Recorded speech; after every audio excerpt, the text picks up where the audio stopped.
Vamos hoy con la parábola del constructor imprudente. Esta parábola realmente son dos historias, podría ser la parábola del constructor imprudente y del rey sensato, pero realmente como muestran una misma verdad, las aglutinamos en una sola, y se encuentra en Lucas 14 del 28 al 33. Dos historias, una misma verdad espiritual que vamos a ver en esta mañana.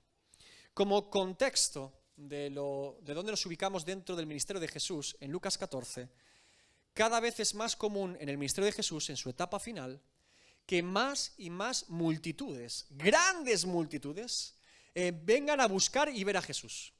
Las señales y milagros sin precedentes del ministerio de Jesús estaban convocando a grandes multitudes. Pero comienza a haber una patología, un pequeño problema, y es que muchas de las personas que se acercan a esas grandes multitudes se acercan para ver señales y milagros, pero no para escuchar el mensaje del Evangelio. Vienen por los panes y los peces, por las sanidades físicas, pero no para escuchar la verdad del Evangelio. Y en este contexto podemos entender que los judíos en aquella época tenían la expectativa de que el Mesías prometido por los profetas fuese un libertador humano, un político, un rey de Israel, alguien que derrocara al imperio romano y que restituyera la corona israelita, que devolviera al pueblo judío su autonomía y su gobierno por medio de un rey humano. Esta es la expectativa que todo judío tenía acerca del Mesías en base a las palabras proféticas de los profetas en el Antiguo Testamento. Sin embargo, aunque muchos tenían la expectativa de que Jesús cumpliese con ese rol de Mesías humano, de Mesías rey de los judíos, no entendían que Jesús venía a hacer una obra mucho más profunda y más importante para ellos. Jesús no vino al mundo para derrocar al imperio romano temporalmente y reubicar al pueblo de Israel como una nación libre. Cristo vino al mundo para libertar al ser humano del pecado y de la maldad que nos asedia y que nos tiene esclavizados. Cristo no venía a liberarlos temporalmente, Cristo venía a libertarlos por la eternidad. Y esta obra era mucho más profunda de lo que ellos siquiera podían imaginar, pero no podían verlo. Ahora, por ese motivo llegamos a Lucas 14, 25 al 27, y fíjese lo que dice el texto bíblico: grandes multitudes iban con él, y volviéndose les dijo, fíjense la situación, Jesús andando con sus discípulos, y una gran multitud siguiendo a Jesús. Ahora Jesús se da la vuelta, mira a la multitud y les dice: si alguno viene a mí y no aborrece a su padre y madre y mujer e hijos y hermanos y hermanas, y aún también su propia vida, no puede ser mi discípulo. Y el que no lleva su cruz y viene en pos de mí, no puede ser mi discípulo. ¿Cómo es posible que Jesús, teniendo grandes multitudes que le sigan, de repente ahora parece que las quiera esparcir? Es decir, se supone, o esto se dice habitualmente, que el propósito de todo ministerio es llegar al mayor número de personas, ¿no? Que cuanto más alcance tiene un ministerio que habla del Evangelio, mejor. Que eso es lo bueno. Que Dios muestra su apoyo a un ministerio si esa persona tiene miles de personas en su iglesia o es un ministerio reconocido públicamente. ¿Acaso no es la bendición de Dios un ministerio de éxito? 1 Samuel 16:7. Y Jehová respondió a Samuel: no mires a su parecer ni a lo grande de su estatura, porque yo lo desecho. Porque Jehová no mira lo que mira el hombre, pues el hombre mira lo que está delante de sus ojos, pero Jehová mira el corazón. Jesús no venía a este mundo a vivir con ellos, venía a vivir en ellos. ¿Se dan cuenta que Jesús nunca negocia el mensaje del Evangelio? ¿Que Él no viene a cumplir la expectativa de los hombres, sino la voluntad del Padre? ¿Que no se puede modificar el Evangelio, sino simplemente proclamarlo tal cual es? ¿Que el favor de los hombres no es el favor de Dios? No debemos caer en el error de tener expectativas humanas del Evangelio. El Evangelio es algo mucho más profundo. Recuerden la semilla de mostaza y otros ejemplos que Jesús ha puesto del reino de los cielos. Ahora, Jesús ya había advertido de su propósito en la tierra. Juan 6:38, porque he descendido del cielo no para hacer mi voluntad, sino la voluntad del que me envió. Cuando hacemos la voluntad de Dios, lo que menos nos importe es lo que la gente piensa o diga. Cuando hacemos la voluntad de Dios, lo único que nos importa es lo que Dios piense y diga. Jesús no venía a hacerse famoso. En unas semanas le esperaba la cruz del Calvario. Jesús venía a morir por ellos y transformar sus vidas. Es importante, llegados a este punto, a este texto de Lucas, hacer una comparativa con Mateo. Porque acabamos de leer, si se ha fijado bien en el versículo que le acabo de dar de Lucas, que el que no aborrece a padre o madre, la palabra griega es odia. El que no odia a su padre y a su madre. Esto parece muy fuerte, ¿verdad? Recuerden que si tenemos un paralelo en otro evangelio debemos comparar todos los versículos que hablan de la misma verdad. Mateo 10:37, el paralelo que tenemos en Mateo de la misma frase de Jesús, dice lo siguiente: el que ama a padre o madre más que a mí, no es digno de mí. El que ama a hijo o hija más que a mí, no es digno de mí. Y Lucas escribe: si alguno viene a mí y no aborrece, odia a su padre y madre, y mujer, e hijos y hermanos y hermanas, y aún también su propia vida, no puede ser mi discípulo. ¿Notan la diferencia? Ahora, como les he dicho muchas veces, es importante interpretar las Escrituras con las Escrituras. ¿Dónde podemos encontrar un pasaje en la Biblia que se nos hable de que amar más a una persona que a otra implica que estoy aborreciendo a la que no estoy amando más? ¿Recuerdan a Jacob? ¿Recuerdan a Jacob enamorado de Raquel? ¿Recuerdan a Jacob trabajando 7 años para que Labán, su padre, le dé a Raquel? ¿Y qué pasó en esa ocasión? Jacob trabaja 7 años porque está enamorado de Raquel, pide la mano de Raquel. ¿Y qué hace Labán? ¿Le entrega a quién? A Lea, la hermana mayor. Y cuando Jacob se entera, dice: tú me has engañado. Yo te pedí trabajar 7 años por tu hija menor, no por la mayor. Y Labán, que era astuto, le dice: es que en la tradición de mi pueblo no es bueno que la hija menor se case antes que la mayor, por eso te he entregado a Lea. Pero yo no quería a Lea, dice Jacob. No te preocupes, te entrego también ahora a Raquel. Ahora tienes 2 mujeres, pero a cambio trabajas 7 años más por ella. En total 14 tuvo que trabajar por Raquel. Le entrega las 2 hijas, pero tiene que trabajar 7 años más. En este contexto, fíjense lo que dice la palabra de Dios. Génesis 29, 30 al 31. Y se llegó también a Raquel, tuvo relaciones Jacob con su esposa Raquel, y la amó también más que a Lea. Y sirvió a Labán aún otros 7 años, y vio Jehová que Lea era menospreciada, aborrecida, odiada. Y le dio hijos, pero Raquel era estéril. ¿Se dan cuenta? Se dan cuenta que en la palabra de Dios, en última instancia, amar a uno más que a otro implica que lo pongo por encima del otro y que el otro es aborrecido. Que lo que dice la palabra de Dios es que cuando yo pongo a alguien en primer lugar o por encima mi amor de otro, el otro queda descartado o aborrecido o odiado. Debemos entender esto así, porque es cuando Jesús nos advierte en Marcos 12:30, el gran mandamiento. Y amarás al Señor tu Dios con todo tu corazón y con toda tu alma y con toda tu mente y con todas tus fuerzas. Este es el principal mandamiento. Dios nos pide amarle por encima de todo y de todos. Y por eso necesariamente provocará que amemos a los demás en un rango inferior a Dios. ¿Por qué? ¿Por qué Dios nos pediría esto? Un amor exclusivo, el primer amor para Él. Mateo 6:24. Ninguno puede servir a 2 señores, porque o aborrecerá, amará menos al uno y amará más al otro, o estimará al uno y menospreciará al otro. La interpretación del texto de Lucas debe ser necesariamente así: poner en primer amor a Dios, poner en primer amor a Cristo y no a los demás, porque jamás Jesús nos ha dicho que odiemos a nadie. ¿Recuerdan el Sermón del Monte? Mateo 5:44.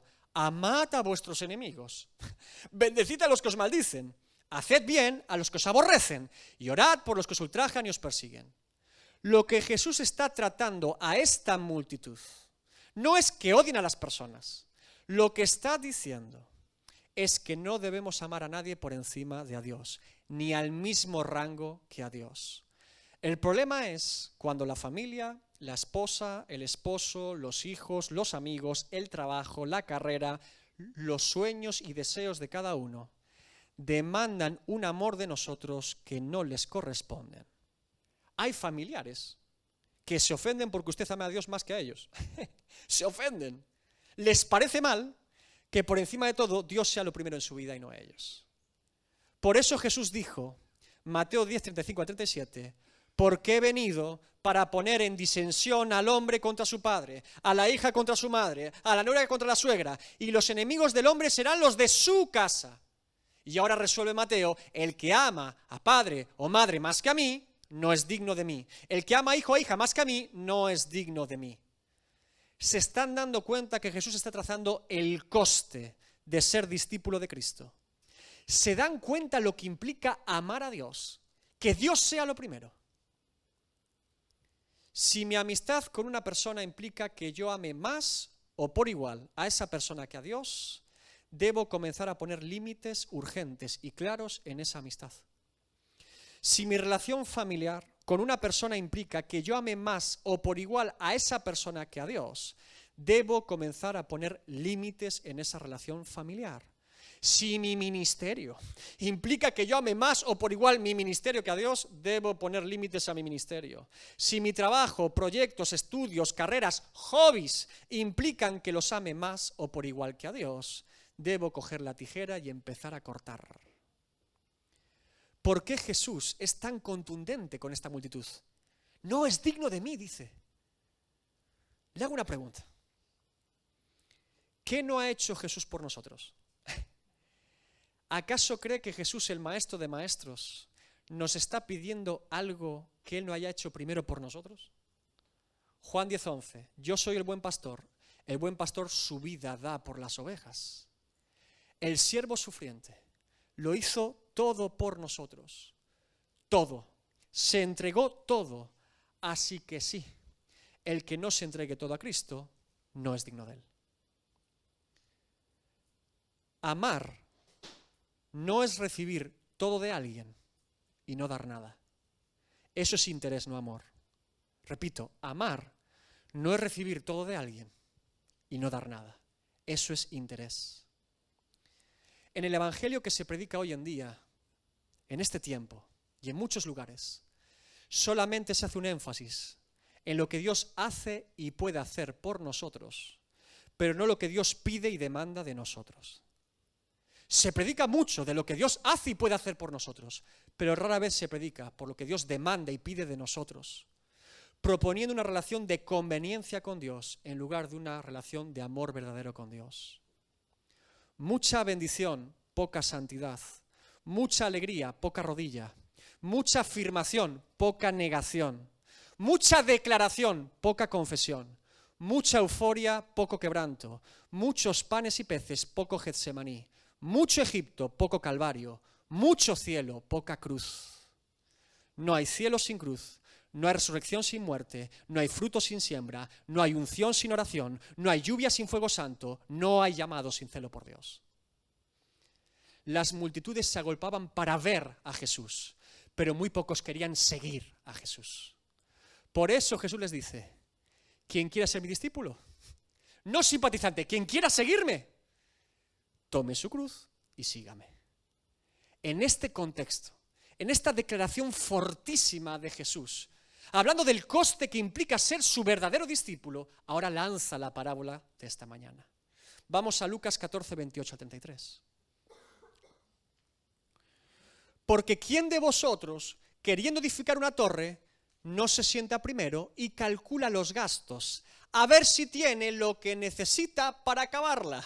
No sea que después que haya puesto el cimiento y no pueda acabarla, todos los que le vean comienzan a hacerle burla, diciendo: este hombre comenzó a edificar y no pudo acabar. ¿O qué rey, al marchar a la guerra contra otro rey, no se sienta primero y considera si puede hacer frente con 10.000 al que viene contra él con 20.000? Y si no puede, cuando el otro está todavía lejos, le envía una embajada y le pide condiciones de paz. Así pues, cualquiera de vosotros que no renuncia a todo lo que posee, no puede ser mi discípulo. Vamos a la interpretación de la parábola. Primera frase o sección: porque ¿quién de vosotros, queriendo edificar una torre, no se sienta primero y calcula el gasto, a ver si tiene lo que necesita para acabarla? Un hombre quiere edificar una torre. En esta historia hay un hombre que quiere edificar una torre. No sabemos qué tipo de torre.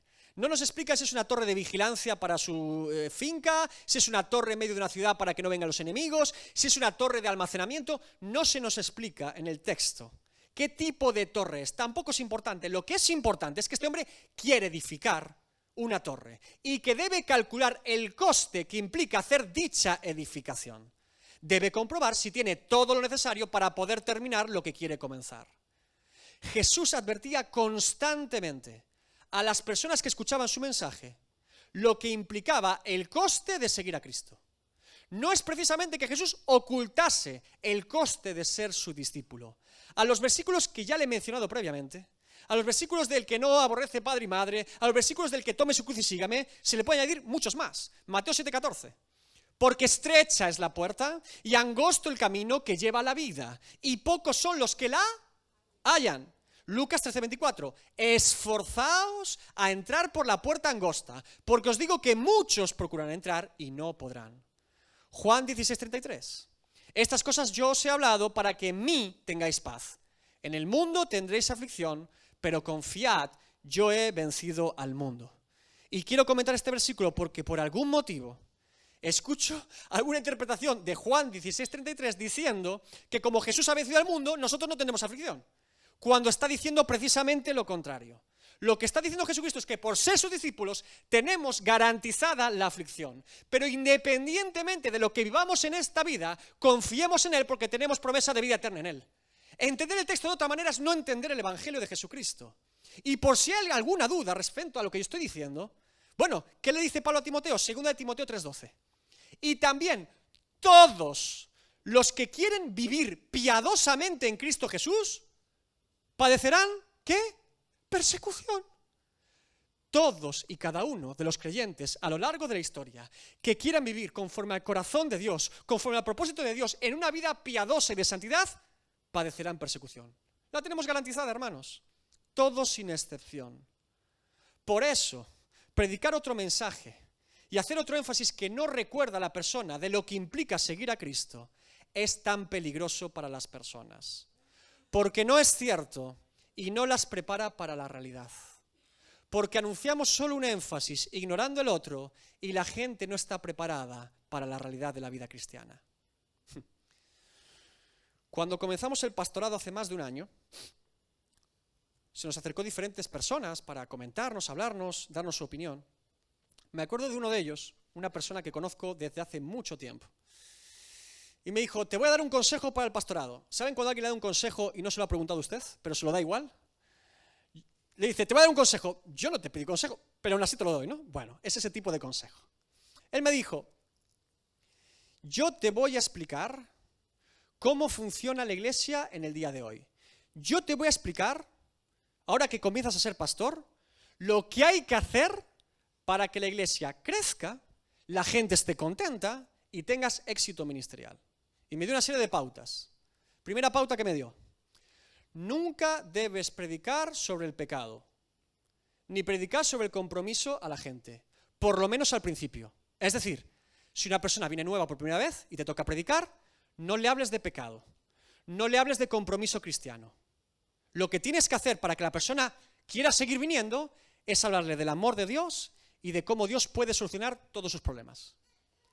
Una vez que la persona ya viene varias veces a la iglesia y se siente cómoda y ya sus hijos van a la escuela dominical y ya es parte de la iglesia, pasan meses y años, ahora que ya está integrado en la iglesia, que tiene amigos, si quieres en ese momento, empieza a hablarle de pecado y discípulalo en el discipulado de Cristo.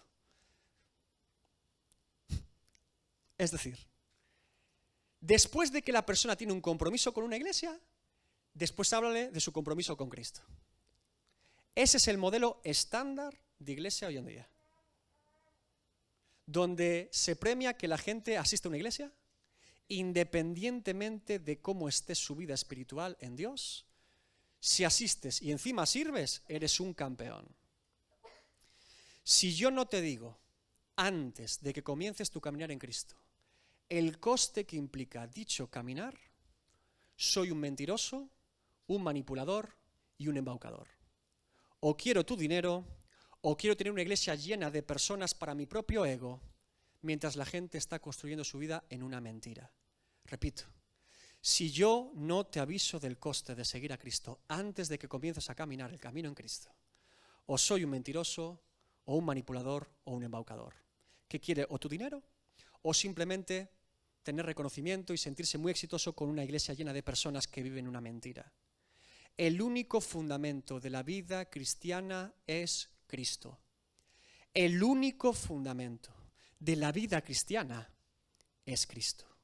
No yo, no usted, no el hermano, ni ninguna iglesia.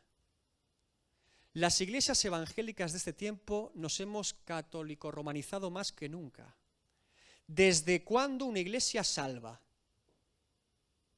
¿Desde cuándo asistir a una iglesia o ser parte de una iglesia o denominación salva? ¿Desde cuándo nuestro compromiso con Cristo se basa en nuestro compromiso con la iglesia? En lugar de que nuestro compromiso con la iglesia nazca de nuestro compromiso con Cristo. ¿Desde cuándo?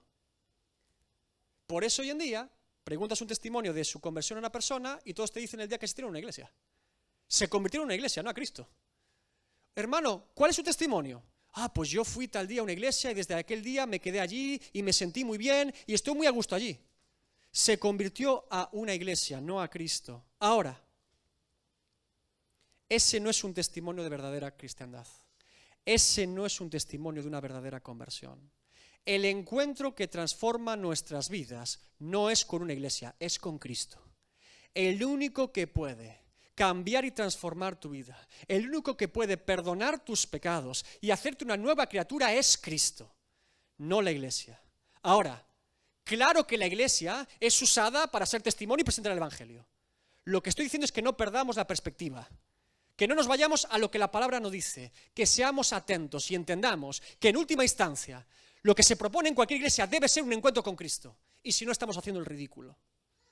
¿Qué ocurrirá el día que yo le diga a esa persona, después de ya años en la iglesia, que nunca pasó por la cruz? Piénselo. ¿Qué ocurrirá? ¿Qué sentirá esa persona después de años integrado en una iglesia? Que yo ahora empiezo a hablarle del coste de ser discípulo de Cristo. Que yo ahora comienzo a predicarle el verdadero evangelio. Por eso, este tipo de personas que recomiendan este tipo de consejos jamás lo hacen. Jamás predican de la cruz y del pecado. Llegada la hora de la verdad y sabiendo lo que implicaría decirle a una persona te he engañado durante 5 años, lo más cómodo es no hacer nada y que la noria siga rodando y las luces de colores sigan alumbrando. Ese no es el evangelio de Jesucristo. Jesús anunció siempre el coste de seguirle antes de seguirle, porque es Señor y caballero y porque va de cara y no oculta nada. ¿Recuerdan sus discípulos? Marcos 1, 16 al 20. Andando junto al mar de Galilea vio a Simón y Andrés, su hermano, que echaban la red en el mar, porque eran ¿qué? Pescadores. Y les dijo Jesús, venid en pos de mí, seguidme, y haré que seáis pescadores de hombres. Y dejando luego sus redes le siguieron. Sabían perfectamente que seguir a Jesús era no poder seguir siendo pescador. Dejaron su trabajo. Pasando de allí un poco más adelante, vio a Jacobo, hijo de Zebedeo, y a Juan, su hermano, también ellos en la barca, también pescadores, que remendaban las redes, y luego los llamó, y dejando a su padre Zebedeo en la barca con los jornaleros, le siguieron. ¿Qué hicieron los de Zebedeo? Están remendando las redes, Jesús dice, sígueme, dejan al padre, a los jornaleros, la barca, las redes, y siguen a Cristo. Dejaron todo atrás para seguir a Cristo. Mateo 5:27. Después de estas cosas salió y vio a un publicano llamado Leví, Mateo, sentado al banco de los tributos públicos y les dijo, sígueme. Y dejándolo todo, se levantó y le siguió. Mateo es el cobrador de impuestos más negligente de la historia. Dejó una mesa llena de dinero allí. Supongo que alguno la habrá robado. Dijo, lo dejo todo y sigo a Cristo. Marcos 10, 21 al 22. Entonces Jesús, mirándole, le amó y le dijo, joven rico, una cosa te falta. Anda, vende todo lo que tienes y dalo a los pobres, y tendrás tesoro en el cielo. Y ven, sígueme tomando tu cruz. Pero él, afligido por estas palabras, se fue triste porque tenía muchas posesiones. Todas las personas llamadas por Cristo sabían que implicaba dejar todo atrás para seguirlo. Todas y cada una. ¿Por qué? No sea, segunda sección, que después que haya puesto el cimiento y no pueda acabarla, todos los que lo vean comiencen a hacer burla de él, diciendo, este hombre comenzó a edificar y no pudo acabar. Es habitual, en Galicia al menos, no sé si le ha pasado alguna vez pasar por alguna aldea o pueblo, y ver el cimiento de una casa que nunca se construyó. Incluso el esqueleto, ¿no? Y pasan los años y sigues pasando por ese lugar y sigue allí el esqueleto.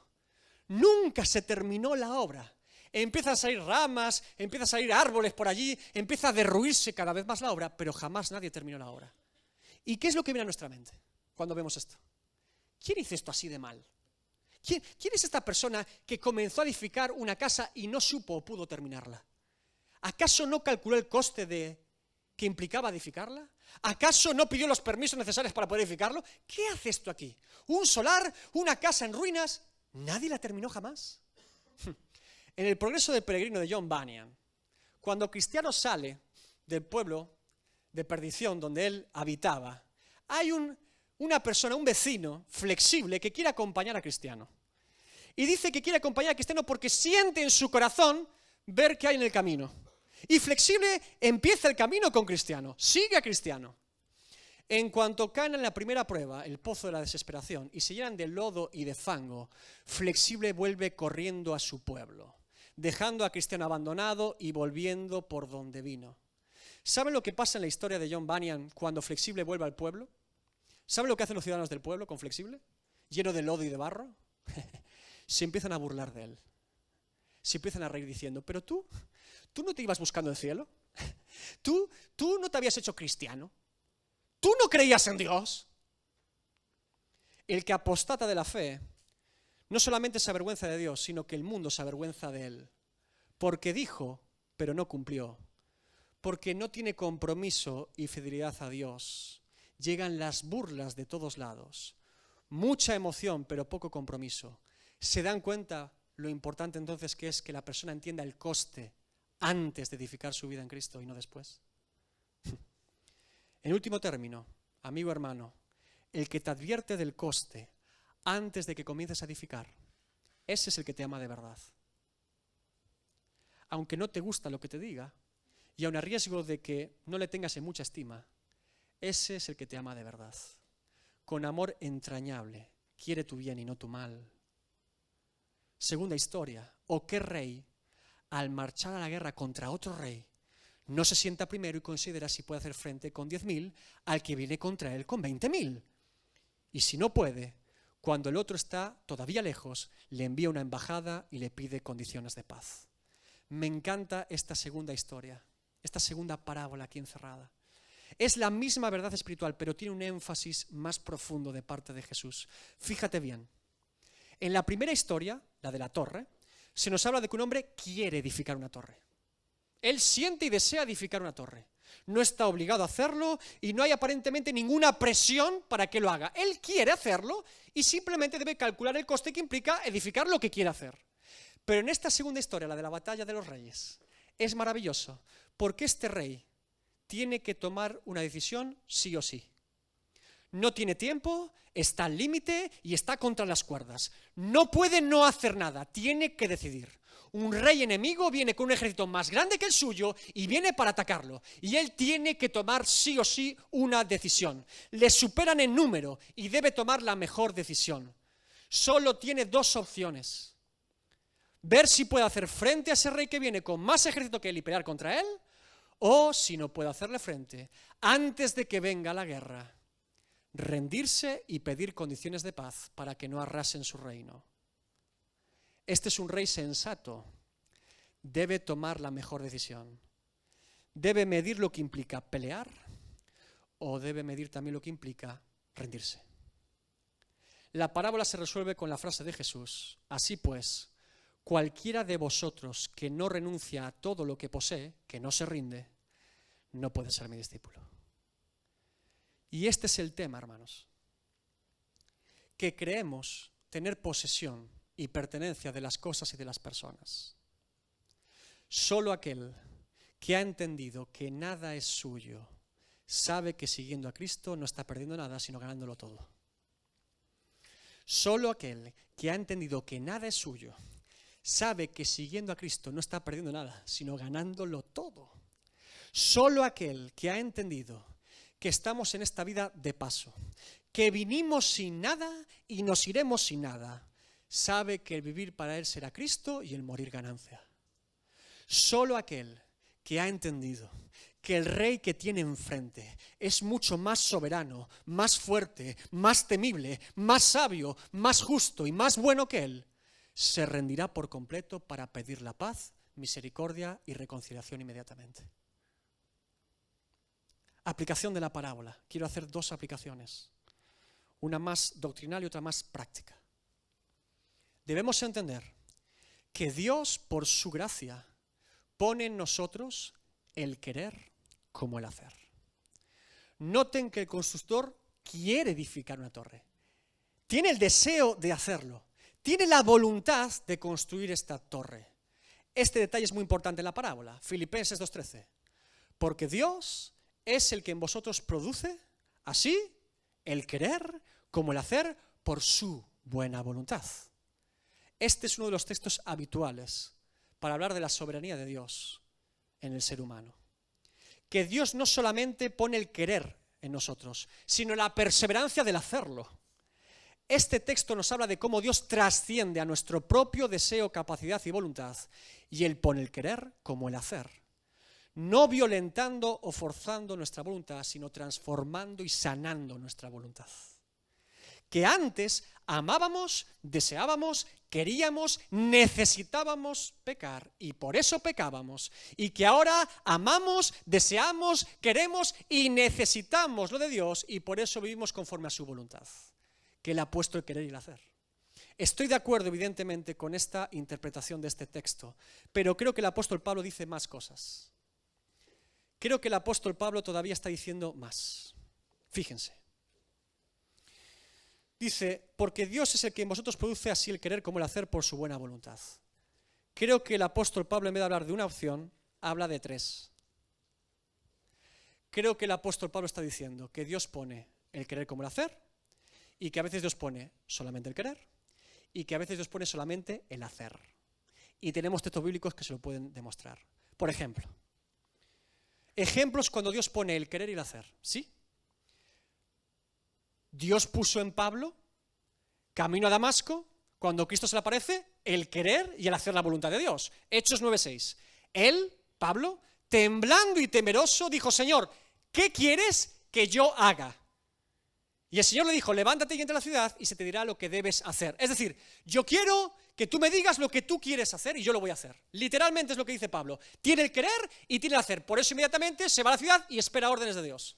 Ahora, tenemos innumerables textos en la Biblia que nos hablan de que Dios pone el querer y el hacer en el creyente para hacer la voluntad de Dios. Es evidente. Sin embargo, fíjese, Dios también a veces solamente pone el querer, pero no para que lo hagamos.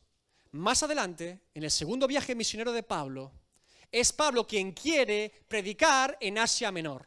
Es Pablo quien quiere y tiene todo planificado en su viaje para ir a predicar a Asia Menor. Sin embargo, Dios lo manda a Filipos. ¿Quién pone en nosotros el predicar el evangelio, hermanos? ¿Quién? ¿Usted lo pone? Lo pone el Señor en nosotros. ¿Quién pone en nosotros querer ser luz a los demás, hermano? ¿Quién? Dios. Ahora, Pablo tiene ese querer puesto por Dios, pero Dios le dice que no lo haga en Asia Menor. Fíjense, Hechos 16:6.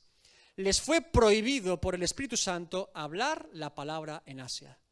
Tenía el querer, pero Dios le dijo, no lo hagas. Dios también puso en David querer construir el templo, la casa de Dios en Jerusalén, pero no se lo permitió hacer. Primera de Crónicas 22:7-8. Y dijo David a Salomón, hijo mío, en mi corazón tuve el edificar templo al nombre de Jehová mi Dios, mas vino a mí palabra de Jehová diciendo, tú has derramado mucha sangre y has hecho grandes guerras, no edificarás casa a mi nombre, porque has derramado mucha sangre en la tierra delante de mí. Tiene el querer, pero Dios dice, no lo hagas. Tiene el querer, pero Dios dice, no es el momento de hacerlo, tú no lo vas a hacer. Dios puso el querer, pero no el hacer. Ahora, ejemplos de cuando Dios pone solamente el hacer, pero no el querer. Jonás no quería predicar en Nínive. Jonás quería huir de la presencia de Dios porque no tenía ningún deseo en su corazón de predicar en Nínive. Recuerden que después de predicar, porque Dios le dice que lo haga, y el pueblo de Nínive se empieza a convertir, a arrepentirse, fíjese Jonás cómo reacciona. Jonás 4:1-3. Pero Jonás se apesadumbró en extremo y se enojó. Una ciudad en avivamiento y Jonás enfadado. Y oró a Jehová y dijo, ahora, oh Jehová, ¿no es esto lo que yo decía estando aún en mi tierra? Por eso me apresuré a huir a Tarsis, porque sabía yo que tú eres un Dios clemente y piadoso, tardo en enojarte y de grande misericordia, y que te arrepientes del mal. Ahora pues, oh Jehová, te ruego que me quites la vida, porque mejor me es la muerte que la vida. Jonás no quería que el pueblo se arrepintiese ni predicarlo, pero Dios dijo, lo vas a hacer igual. Soberanía de Dios. Balaam, el hijo de Beor, ese profeta pagano, no quería bendecir al pueblo de Israel. Él quería maldecirlo para cobrar dinero por ello. Y es Dios, con advertencia del ángel de Jehová y de una burra hablándole, la que le dice que va a bendecir al pueblo y que no tiene opción. No quería, pero lo tuvo que hacer igual. Faraón no quería dejar salir al pueblo de Israel, pero lo tuvo que hacer igual, para la gloria de Dios. Ahora, sabiendo esto, el querer y el hacer, el querer o el hacer, ¿cómo debemos vivir nosotros en la voluntad de Dios? ¿Cuál es la expectativa de vida para un creyente hijo de Dios? Pidamos a Dios todos los días, que Él ponga en nosotros el querer y el hacer. La mejor manera de vivir la vida cristiana es en la plenitud de querer la voluntad de Dios y de hacer la voluntad de Dios. Cuando uno se alinea en la voluntad de Dios, está en el estado y situación idónea para que Dios obre y se manifieste en su vida. Ore a Dios todos los días para que ponga en usted el querer y el hacer. Que podamos decir como el salmista, Salmos 48, el hacer tu voluntad, Dios, me ha agradado y tu ley está en medio de mi corazón. Lo hago porque quiero hacerlo, lo quiero, por eso lo hago. Dios había puesto en el salmista el querer como el hacer. Segunda aplicación. Revisemos urgentemente en nuestra vida qué Dios ya nos ha pedido y todavía no hemos soltado. Revisa ahora mismo en tu vida y tu corazón, urgentemente, qué Dios ya te ha pedido y tú lo sabes y no has entregado todavía. Dios es paciente. Él pide y nos da tiempo de gracia para que entreguemos. Ahora, no debo pensar por un solo instante que Dios debe tomarme en serio a mí cuando yo no estoy dispuesto a tomarme en serio a Dios.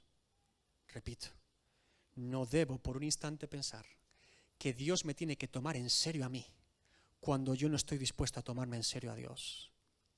Jugar a ser cristiano es la cosa más frustrante que existe. Y no te equivoques. No te estoy hablando ahora de pecado. Al pecado se le mata o el pecado te matará. Al pecado se le echa del campamento sin miramientos. Al más grande y al más chiquito.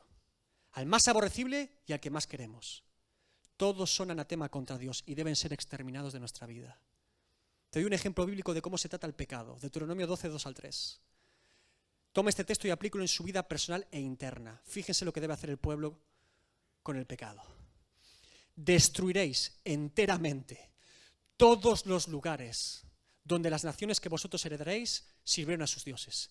Examino en mi vida internamente todo lugar donde hay idolatría todavía, donde hay amor al hombre, donde hay amor a mí mismo, donde hay amor a los demás, donde hay un amor que no es sincero delante de Dios. Examino. Sobre los montes altos de mi vida, sobre los collados y debajo de todo árbol frondoso, debo revisar cualquier resquicio. Derribaréis sus altares y quebraréis sus estatuas y sus imágenes de acera, consumiréis con fuego y destruiréis las esculturas de sus dioses y raeréis su nombre de aquel lugar, ni uno en pie, en guerra contra el pecado. Como Josías, ni un ídolo en pie. Ese rey tuvo un propósito llamado por Dios, que era no dejar ni un ídolo en pie, y lo cumplió. Para celebrar la Pascua de Josías, para que el pueblo conociese la palabra de Dios, para que las reformas que él inició en el pueblo fueran efectivas, para el avivamiento de los tiempos de Josías, ni un ídolo en pie. Ahora, yo no te estoy hablando aquí de pecado. Doy por hecho que como hijos de Dios estamos en guerra contra el pecado. Lo doy por hecho. Te estoy hablando de algo más profundo. Te estoy hablando del coste de ser discípulo de Cristo. Cuando te digo que Dios te ha pedido algo y todavía no lo has soltado, te estoy hablando de Génesis 22:2. Toma ahora a tu hijo, tu único, Isaac, a quien amas, y vete a la tierra de Moriah, y ofrécelo allí en holocausto sobre uno de los montes que yo te diré. ¿Isaac era malo? ¿El chico era malo? No lo creo. ¿Acaso no fue Dios que le prometió a Abraham a Isaac? ¿Por qué se lo pide ahora? ¿Qué sentido tiene? ¿Dios se lo prometió y ahora se lo pide? Hay dos maneras de entender este texto bíblico, Génesis 22:2. Hay dos interpretaciones claras de este texto bíblico. La primera y correcta: Dios está anunciando proféticamente en este evento de Abraham e Isaac que Él entregaría a su santo Hijo en un altar de sacrificio para expiación de nuestros pecados. Jehová Jireh, Dios proveerá. Y en misma instancia, y también, Dios está revelando a Abraham que debe ser libre de su propio hijo para que no ocupe un lugar que no le corresponde. Por eso, ante esta prueba de fe, este gigante de fe, ante esta demostración de Abraham, si ama a Dios por encima de todo y de todos, de si no tiene dos señores ya, Dios y su hijo, ese hombre toma a su hijo por la mañana, lo lleva al monte, lo ata, lo pone en un altar y saca el cuchillo. Escúcheme, ese día en ese monte, quien tenía que morir no era Isaac, era Abraham. Ese día, en ese monte había dos muertos. El primero, el sustituto, el carnero que enredó sus cuernos con un zarzal y sustituyó al chico en el altar, proféticamente Cristo. Y el segundo muerto en ese monte fue Abraham, para que su fe y su amor por Dios no tuviesen competencias. Dios nos ama tanto que no solamente nos quiere librar de la atadura del pecado. Dios nos ama tanto que nos quiere librar de la atadura de nuestros estudios y carreras, de nuestros trabajos, sueños, metas, ambiciones, familia, cónyuge, padres, hijos, amigos, ministerio, servicio a Dios, capacidades y de nosotros mismos. Libres como el viento. Juan 3:8.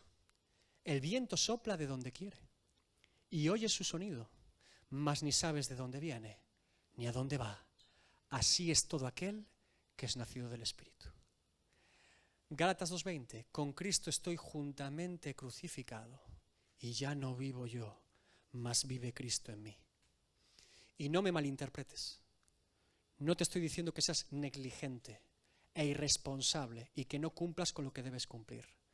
Te estoy diciendo que cuando Cristo habita nuestra vida no hay sitio para nada más y que por primera vez en nuestra vida lo demás ocupará el lugar que le corresponde. Cuando Cristo es todo en mi vida, podré amar a mi esposa como Cristo quiere que la ame, porque yo no sé hacerlo por mí mismo. Cuando Cristo es lo primero en mi vida, usted podrá amar a sus hijos como deben ser amados, porque usted no puede hacerlo por sí mismo. Cuando Cristo es todo en mi vida, trabajaré, estudiaré, viviré y haré todo lo que Cristo me diga que haga, porque Él es el todo en mi vida y Él pone en mí el querer como el hacer. Ese es el coste que implica ser discípulo de Cristo. Bienvenido al Evangelio de Jesucristo. Ese es el coste.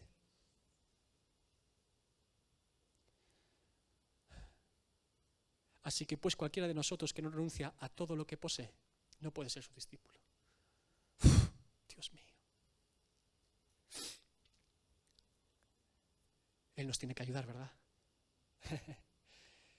Él tiene que poner el querer y hacerlo, ¿entiende ahora? Yo no voy a poder poner ese querer ni hacer, ni de lejos. Tiene que ser Él en mí, ¿se dan cuenta? Te dejo con este trabalenguas para que medites bien, escúchame bien. Yo no quiero querer nada que Dios no quiere que yo quiera. Yo no quiero hacer nada que Dios no quiere que yo haga. Efesios 2:10. Porque somos hechura suya, creados en Cristo Jesús para buenas obras, las cuales Dios preparó de antemano para que anduviésemos en ellas. A Él sea toda la gloria. El Evangelio de Cristo se ubica como una montaña inalcanzable para cualquier mortal, para que nuestra conclusión no sea pretender escalarla por nosotros mismos, sino pedir auxilio y ayuda a Dios. El Evangelio de Jesucristo, la pureza y profundidad de las palabras de Cristo en todas las Escrituras se elevan como una montaña tan alta y tan inalcanzable para nuestras fuerzas, para que simplemente nos pongamos de rodillas y digamos: Señor, necesito ayuda. Si entendiste eso, entendiste todo del Evangelio. Dios, ayúdame. Y cuando pedimos ayuda a Dios, Dios obra. Porque hemos estado en el punto necesario de nuestra vida, que es la humildad y quebrantamiento de corazón. Dios da gracia al humilde, pero resiste al soberbio. Si entendiste eso, lo entendiste todo. No podemos en nuestras fuerzas. Yo no soy mejor que usted. Aquí estamos todos en el mismo barco. Yo soy uno más que clama en un desierto: preparad camino a Jehová. No se equivoque. Ahora, merece la pena. Merece la pena. ¿Quieres amar a tu hijo como realmente se merece y ser libre de él? Cristo el primero. ¿Quieres amar a tu esposa, a tu esposo como realmente debe ser en la medida justa, ni una más ni una menos? Cristo el primero. ¿Quieres ser un creyente para la gloria de Dios? Cristo el primero. Por eso el fundamento de la vida cristiana es Cristo, no una iglesia. Ponte de pie en esta mañana.